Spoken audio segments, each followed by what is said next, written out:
Yeah, and I expanded and I said that marriage is the lowest paid form of sex work. And people were really annoyed about it because The lowest.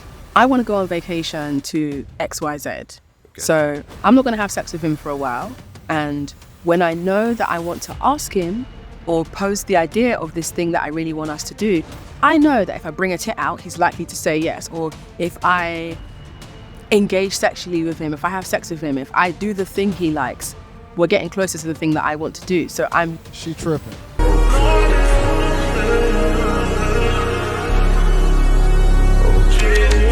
Yeah, and people like to get on OnlyFans. Like, I mean, it is absolutely, and so you could see women out earning men at a certain point, women out educating men. You're seeing this happening, right?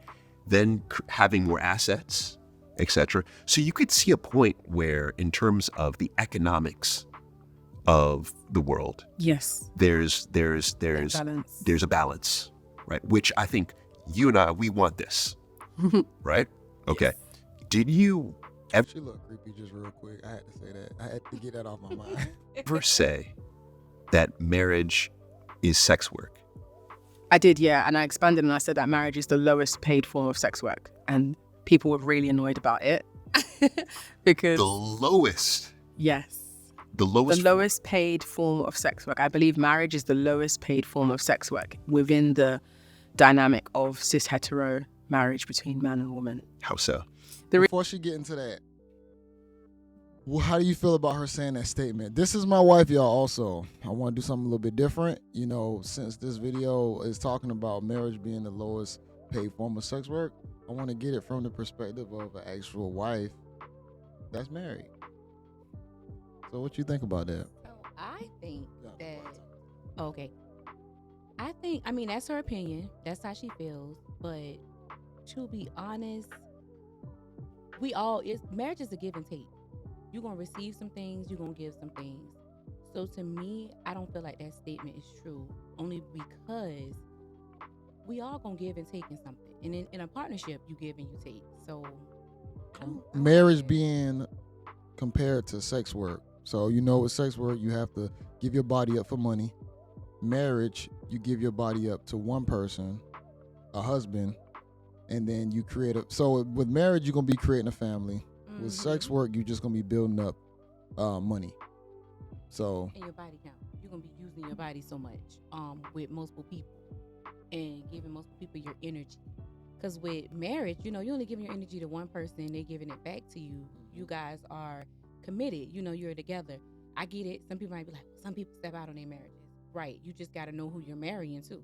All right, let's continue with the video. We'll get into the reason why I say that is because when we look at the origins of marriage and we observe this ongoing, growing trend of the Tradwife becoming this thing that we're seeing everywhere, it's this idea that the woman is there to serve and to be the homekeeper, and the idealized arrangement is that the man makes the money, he financially takes care of the home, and you get love and acceptance and the title of wife in return. And now when we look at marriages just more commonly within our local sphere, outside of the sensationalized Tradwife content, what we're seeing a lot is many unhappily married people, specifically women. I receive a lot of messages from women who tell me that in their marriage, they essentially have to, it's not that they have to, but they feel like they have to perform sexual favors for their husband in order for things to be done. Whether that's, for example, I don't know if you might have seen this flying around on the internet, there was an interview between Katy Perry and Alex Cooper on Alex Cooper's podcast called Call Her Daddy. And Katy Perry was saying that within her marriage to Orlando Bloom, Katy Perry was married to Orlando Bloom? I didn't know that. Damn, my bad. I had to say that real quick. Let's keep going. Closes the cupboards and, cleans the dishes, and he's going to get his dick sucked as essentially a reward for closing the cupboard, washing the plates, just being a tidy human being, as essentially a reward for closing the cupboard, washing the plates, just being a tidy human being. So we see a bartering system in place here where outside of Katy Perry, because Katy Perry's statement is representative of what a lot of women are doing in their marriages, where you do that thing he likes and then you get a particular need met. Now, a lot of people found issue with what I said because there's this idea that What's doing that thing he likes? That sexual favor. That's what she's talking about. the sex worker versus the married woman are in completely different worlds where, hierarchically speaking, the married woman is at the top of the hierarchy because she's married, she's been chosen, she's done the thing, she's got the ring. But the sex worker is positioned towards the bottom of the power structure because of how society views women who engage with men for financial benefit and the shaming surrounding that. I'm gonna go ahead and jump into what she's saying. I think what the problem is that with the sex worker, what she's not realizing is that it's a lot of trauma that comes from that. You know, when you messing with a whole bunch of guys constantly, consistently, you start getting desensitized, and then you start looking at the worst form of men at that point because it's all carnal. So you're looking at men that's only wanting you for your body. You know, you're not looking for the guy that's really trying to, you know, save you. And it's gonna be some guys along the road that are gonna be super savers, but you're still seeing the worst in the guy because he's trying to pay for it and just trying to get it in the fastest and quickest way. So I don't think she's really looking at that side. She's going straight to saying marriage is like, you know, the lowest form of sex work. But it's a lot different when it comes down to you having to mess with so many different energies and people, opposed to you being with one person who you probably have kids with and you're building a family with, and it should be a good, you know, bond because y'all both care for each other and y'all want the best for each other, opposed to just different guys just really just trying to get in and out of you for a quick, you know, payment. I also feel like she's missing the point that a lot of people that do that, they are looking for something. They're looking for a person who they were in love with, who may have like did them wrong or did something to them. So you're initially looking for that guy. You're looking for somebody. So with being a sex worker, they looking for something. They looking for something out there. Yeah, because I think you never really get over the fact of you're trying to not get in a relationship. I think they're always trying to get in a relationship. Right. You know, like even if they don't want to date the guys who are paying, they're probably finding some guy that they deem better than the rest. Right. That they end up, you could say, maining. Because they're looking for love. Yeah. Because initially everybody's looking for love. Yeah. So I think she's kind of being oblivious to that, but we're gonna keep listening to what she's talking about. And so the whole pushback towards me referring to marriage as sex work was rooted in this place from married women saying, how dare you liken me to a sex worker? I am not a sex worker. When in reality, as long as you're choosing to partner with men, there is an element of using your sexuality to get what you want. And within sex work exists on a spectrum. So there are more physical forms of sex work, which you would probably call full service sex work, which involves sleeping with someone and doing more physical acts. Okay. And then when we look towards the complete opposite side of the spectrum of sex work, there are things like, for example, phone sex operators, there are dominatrixes, there are people who sell foot pictures. Whilst what they're doing might not immediately come across to us as sex work based on a definition we've all been taught, it's all this idea of selling your sensuality and exchanging your erotic interactions for you to get something that you want. There are married women who are reluctantly having sex with their husbands, who are reluctantly engaging in sexual favors because they know that that's what's going to make sure that the bills are going to get paid this month. Right. The kids' school uniform's going to be paid for. True. They're essentially taking one for the team being them and their kids. Right. And then I don't think she really get that. Like we were saying earlier, like relationships is give and take. Right. Because just because she giving up something, the man has to give up something too. Right. And Yeah. I think she missed the mark on it because she's not understanding like it's not always about like a sexual favor because you don't always have to just jump up and your husband gonna pay a bill because you have sex. Yeah, it don't work. Like that's the thing about it. Once you tied into as a unit, we doing things to thrive and survive. It's not just about hey, you give me them cheeks, I'm gonna make sure that bill get paid. That's not how she thinking too carnal. Her mind is already tainted because she's too carnal, thinking about everything is about sex. See, that Right. sounds like the mind of a sex worker. Right. Because she only thinking about sex. Like, of course we having sex, but it's like, man, I ain't even trying to have sex all the time. But it's I'm not, too busy to try and have sex. Go ahead, my bad. but it's not always about that. Like we just said, it's give and take, and that's what she's missing. I think she may have never experienced that. So when Yeah. you don't experience something like that, you know nothing about it. Yeah. Because like we were saying, like, men give up things just like the woman has to give up things. And it's a balance and it's a trade-off. So she's only making it like you got to give the body up, but the man sacrifices things as well. You know, there's a lot of things that, you know, men want to do that once they get a family, they can't do. And they have to focus on making sure the family is straight, whether that be working more hours, whether that be putting aside the childish things that he might have used to do to make sure the family's straight so that his wife ain't working a whole bunch.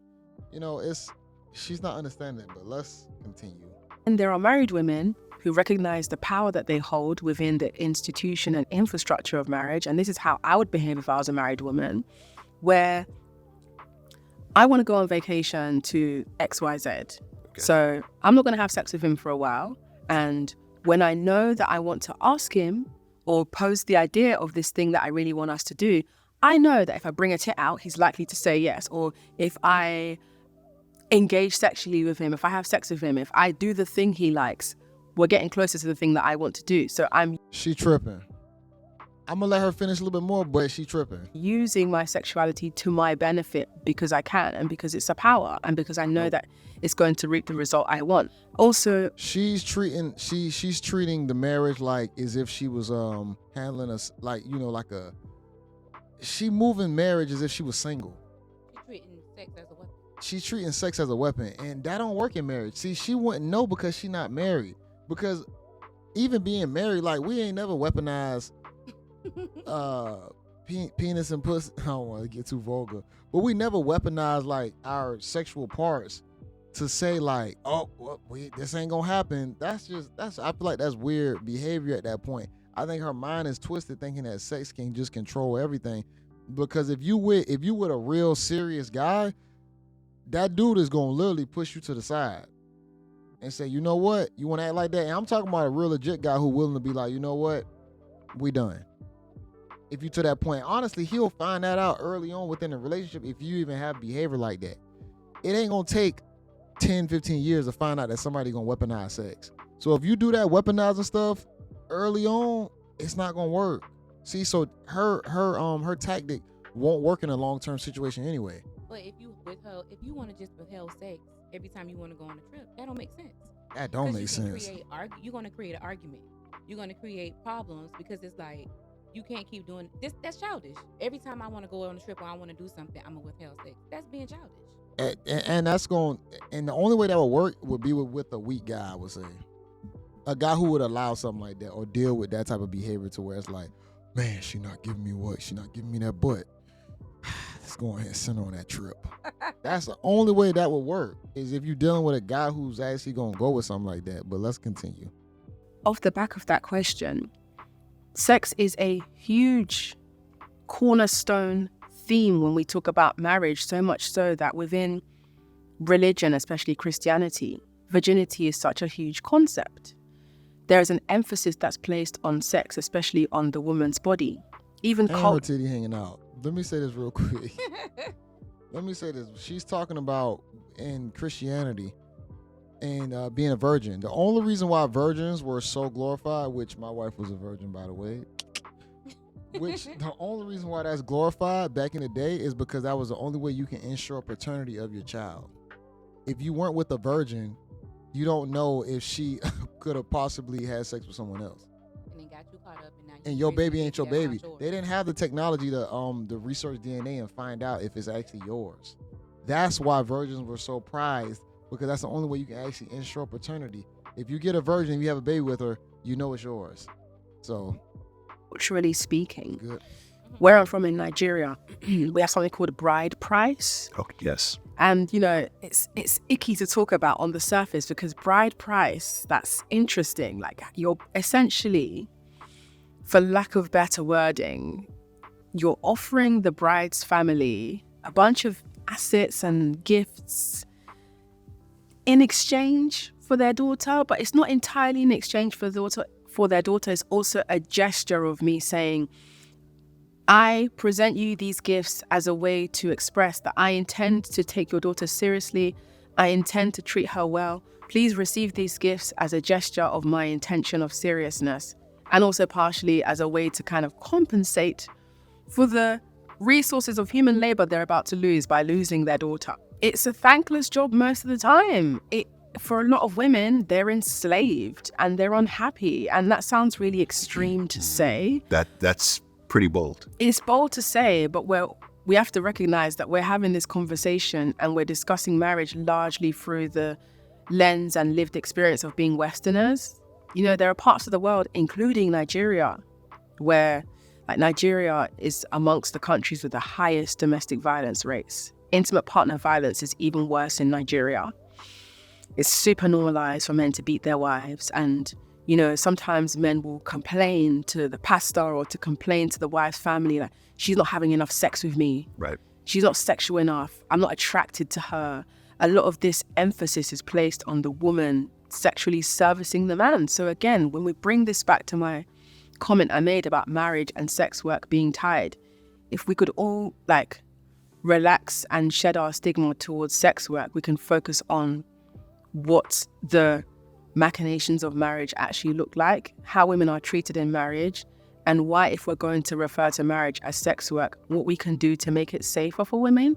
Because whether we agree or disagree on marriage and sex work being linked, there is still an expectation of labor that's placed on women, and women still, for the most part, have to use sex as a way to navigate their marriages. Yep. She coming from an over-sexualized mindset. Because she only talking about sex. And it's like, that's like with me. How busy am I? You're extremely busy. So I'm an extremely busy person. I don't even have time to bust down yams all the time. Just being honest.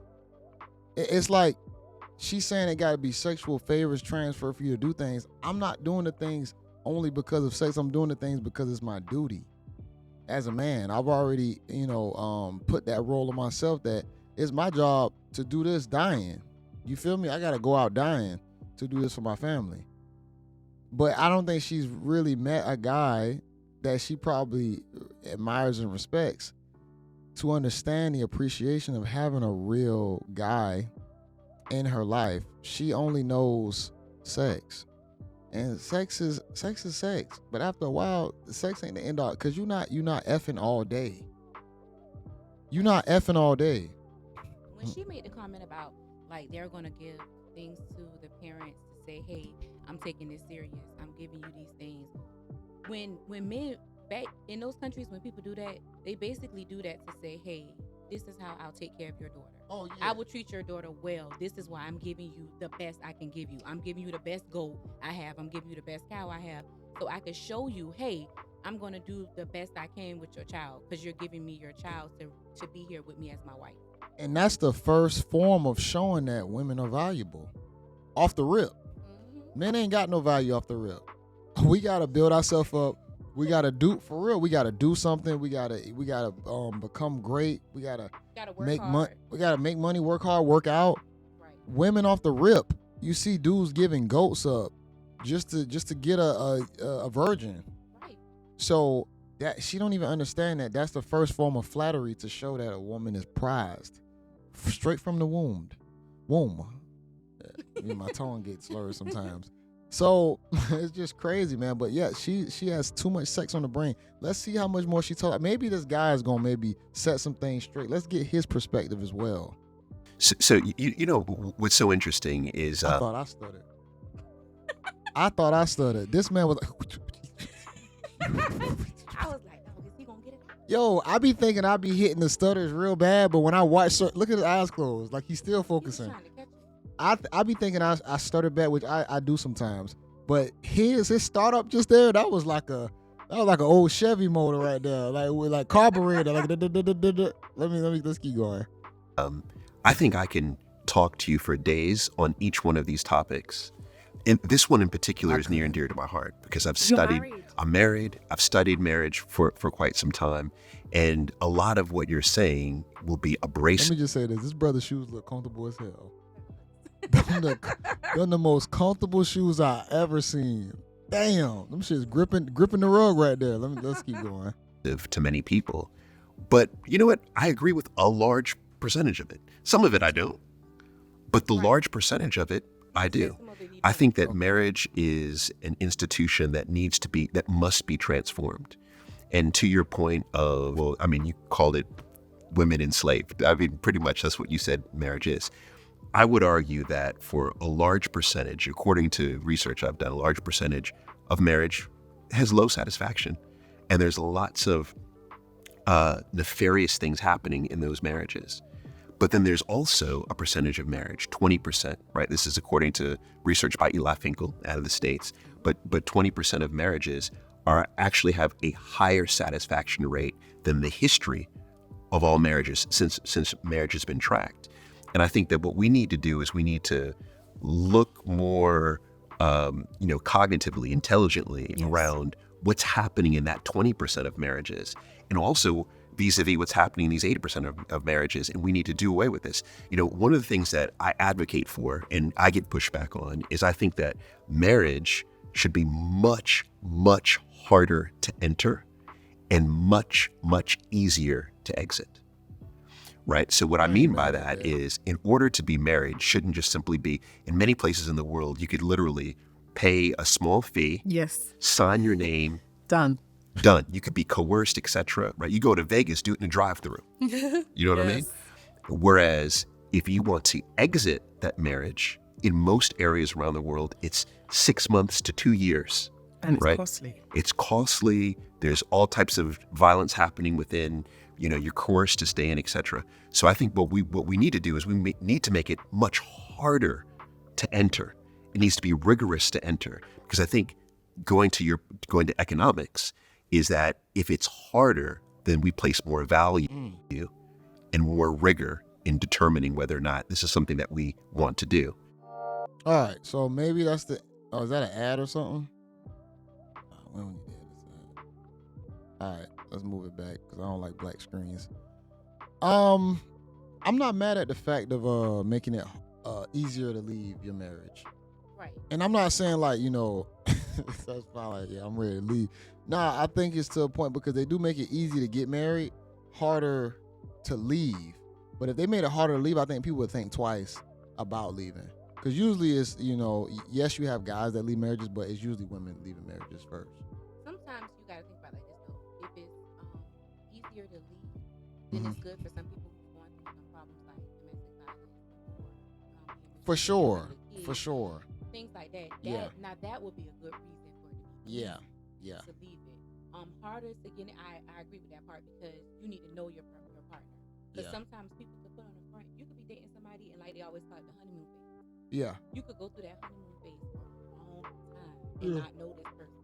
Yeah. And then end up getting to know this person and like, oh my God, I don't even know who you are. I hate you. Like, you are not who I thought you were.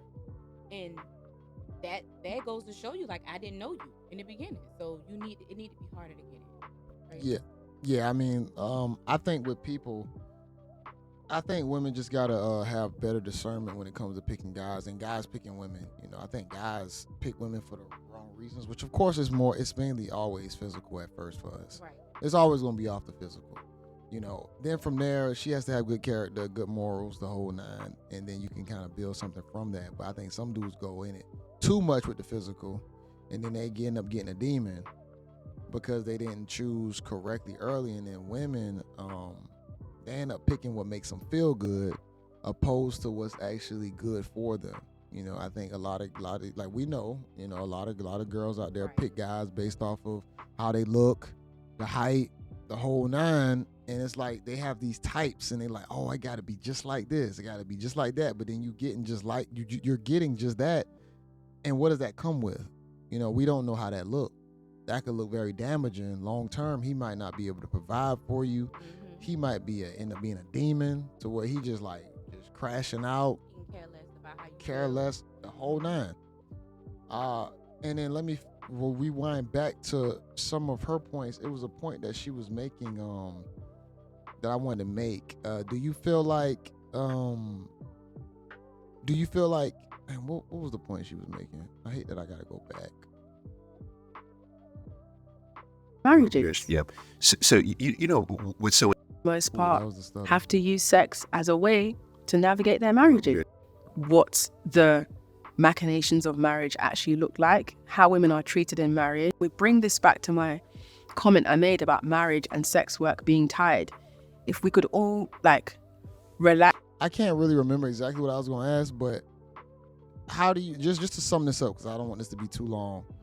How do you ultimately feel about marriage being like sex work? I would say. I don't feel like it is. Okay. I don't feel like it. I don't think you can compare marriage and sex work as being the same thing. Yeah. I don't think you can. If that's her opinion, that's not mine. I feel like it's the give and take, it's a partnership. Yeah. And you're gonna, as a man, you're gonna carry a lot on your shoulders. And I'm gonna be the mom, and I'm gonna make sure I be the nurturer to carry that burden of being a nurturer, just like you're gonna be the person to carry, the burden of being the financial responsible person. Like you're gonna be the person who makes sure everything is done financially, and I'm gonna make sure the home front is great. I know what I was gonna say too. With her being able to make all that money just consistently like that, you gotta think about it like this. A lot of women, and it's just factual, a lot of women aren't really great with money. A lot of women live in the moment. So they're buying things for the moment. A lot of them not investing in all this extra stuff. The stuff that guys really think about. Right. A lot of women don't move like that. They buy just stuff, just carefree. I'm gonna get this, I'll get that. You're trying to maintain the look. Yeah, and then How good. and a lot of chicks, they'll have that fast money and they blow it really fast. So now you fast forward down the line, a lot of them are broke when they get older. And it's usually very wired people who think to where it's like, yo, I gotta make sure this money lasts. I gotta stretch it. I gotta flip it. I gotta twist it. All that stuff. And sometimes guys are like that too, though. What, blow money quick? Oh, for sure. No, you definitely got guys who blow money. But guys are just wired different. Most guys are wired to where guys will live almost like homeless guys a lot of the time, like homeless men, to where they'll live very low maintenance just to make sure they can survive, And then females still have to buy things to make themselves look a certain way and keep up with, the crowd. But I know a lot of guys who look like shit, and they got money though, Right. Cause they just don't want to spend it, and they stay very low key, So that's They the rather look like a bum, and where's appearance wise. Yeah. Financially, they have it. Yeah, exactly. And but a lot of chicks have to keep up with society, the Joneses, the looks, the whole nine. Some of them do it on a budget. I ain't gonna say like a lot of Some women. people don't know how to shop on a budget. Some women. Yeah. But ultimately, when a woman can be left to her devices, it could possibly get bad. So that's why I think it takes a unit to make sure that the finances are good and put boundaries on things to where we can thrive and survive. I like saying that's my saying is thrive and survive. It takes a unit to do that a lot of the time. I think just two single individuals, because even a man without having a family, he might not never know how to really manage or sustain his money because he don't have that driving force behind him. Right. Like that's one of those things I always feel like being married or having someone that you really care about helps push you over the ledge to make sure you make shit happen. Right. Because that's gonna make you want to be viewed as the provider in the strong front. Yeah. You gotta be solid for your family. So that was a good video. We just gonna leave it there, y'all. This is my wife. Not sure we're not gonna do this all the time. We just wanted to bring her in for this section, you feel me? Cause she very busy in her own form and fashion. And I know you don't want to be on camera like that. I had to kind of drag her here to even do this. So we just gonna keep it there, y'all. But make sure y'all like the video, comment below, and until next time, y'all, peace. Bye.